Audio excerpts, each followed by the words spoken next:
a faction of this, the mainstream faction of Miyetti Allah, agrees with you. I mean, they've held several meetings with you. Yes. We saw the last time you were with Baba Ngerzama in Benue, and he said that they were going to abide by the law. But then there's also been confusion on their part, it would seem. There have also been some criticisms as to the speed with which the law has been implemented. They believe that more time should be given for legitimate cattle herders to get the land, especially with the Sea of O's, so that they can ranch their cattle.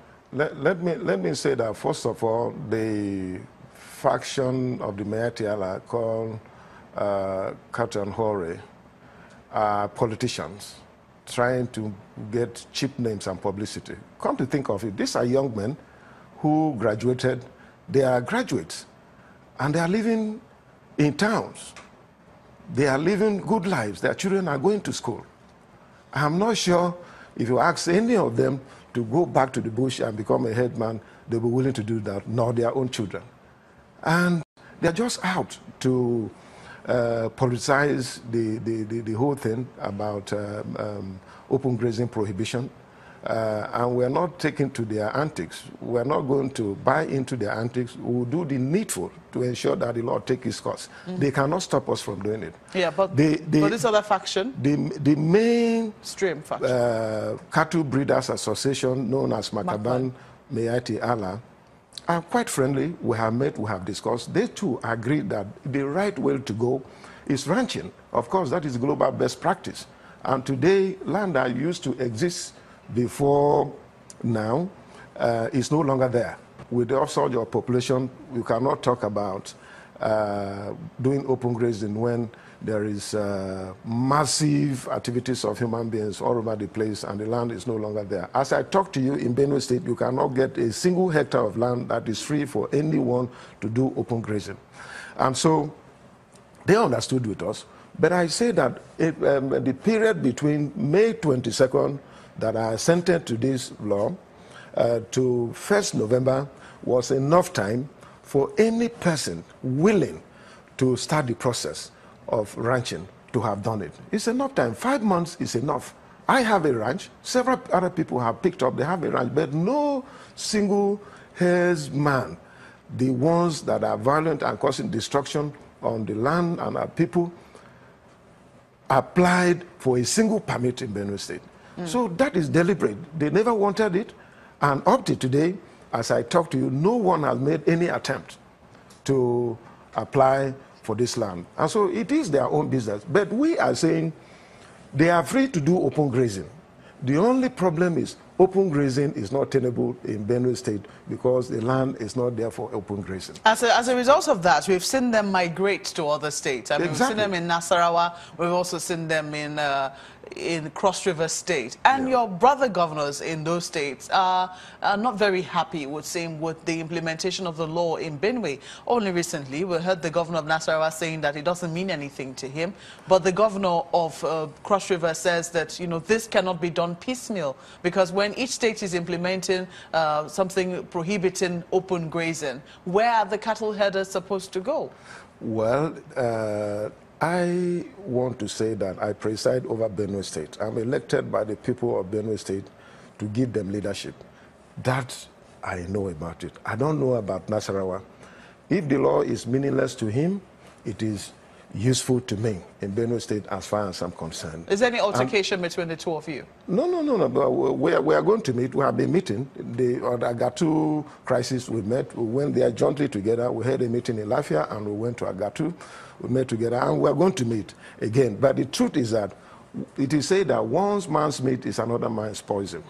So what I like, Nasarawa may not like. So I don't blame him. What he said was right.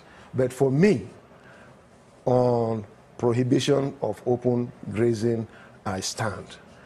What is needed to be done, which I have earlier called before in several forums, that federal government and all the states will need to come together to reason and see how best we can take this ranching to the entire country and see how we can support the herdsmen so that they ranch or do open grazing. As at now, I know that there are several other states with massive land that open grazing can take place. So if they move there, it is free, and they are free to do it. But for me, prohibition of open grazing will stand, and that is what my people want. So far, so good. How has it been working in the state?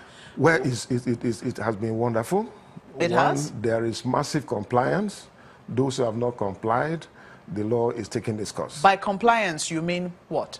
Yeah. You mean that people have set up ranches? Yeah, people or they have moved out of the state? People are ranching, but most of the nomad herdsmen have left the land of Benue. And those who were still staying back were having issues with them and farmers. For instance, in Logo local government in Benue State, they shot 4 people, 1 person died, and I insisted. The livestock guard and the security agencies went and arrested 4 of them. The one who was held with gun was arraigned in court and was remanded. Are you receiving the support of the federal government in the implementation of this law? Very well. We saw you go into the villa shortly after the president got back from his medical trip to solicit his support. Was that right? Yeah, the presidency is aware of all that I'm doing in Benue State. Through my Security Council, I've adequately briefed the presidency, the DSS, the Inspector General of Police, and of course the Army. And I have received adequate support from the security agencies, from the federal government. Why did it seem that there was this threat that if the federal government did not support Benue citizens or residents, they were going to defend themselves? Well, that I don't know. I've always said that I'm a law-abiding governor. I believe in due process and rule of law, and I always insist. And that is why I have resisted attempts from people to persuade me to go the other way, because 2 wrongs will never make a right. Let us get it right. I think that the problem in this country is for us to come together to ensure that we do the needful and ensure the rule of law. If we do that, everybody will be safe. But I don't want to sit on the fence, and this is why I've taken this course. Well, we'll take a moment now. When we return, we will turn our attention to labor issues in Benue State and also some of the seeming political killings the state has witnessed. In just a moment, please stay with us.